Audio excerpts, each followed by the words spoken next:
ఒక మధ్యతరగతి కుటుంబం ప్రార్థన. ఈరోజు రవి అనే ఒక వ్యక్తి ఒక మధ్యతరగతి కుటుంబానికి అధిపతి. ఆయన భార్య లత, ఇద్దరు పిల్లలు, చిన్న అనిల్, స్వాతి. రోజు జీవితం కష్టాలు, బిల్లులు, అద్దె, పిల్లల చదువు ఇవన్నీ రవిని ఆలోచనలో ముంచేసేవి.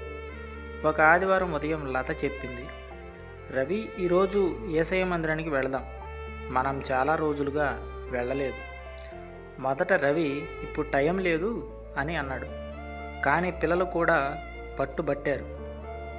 చివరికి కుటుంబం మొత్తం యేసయ్య చర్చికి వెళ్ళింది. ఆ చర్చిలో పాస్టర్ గారు ఒక మాట చెప్పారు, మన కష్టాలు యేసయ్యకి చిన్నవి కాదు, కానీ ఆయన ప్రేమ వాటికంటే గొప్పది. ఆ మాట రవి మనసులో తగిలింది. ప్రార్థన తరువాత ఆయన కళ్ళల్లో నీరు ఉప్పొంగింది. తన కుటుంబాన్ని చూసి మనసులో అనుకున్నాడు, డబ్బు కంటే దేవుడు మనతో ఉండటం పెద్ద ఆశీర్వాదం.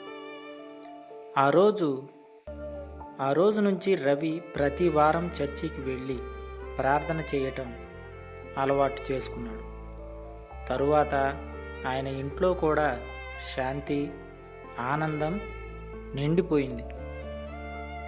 ఈ కథ యొక్క సారాంశం అర్థం ఏమిటంటే, ప్రార్థన మన పరిస్థితిని వెంటనే మార్చకపోయినా మన హృదయాన్ని మారుస్తుంది.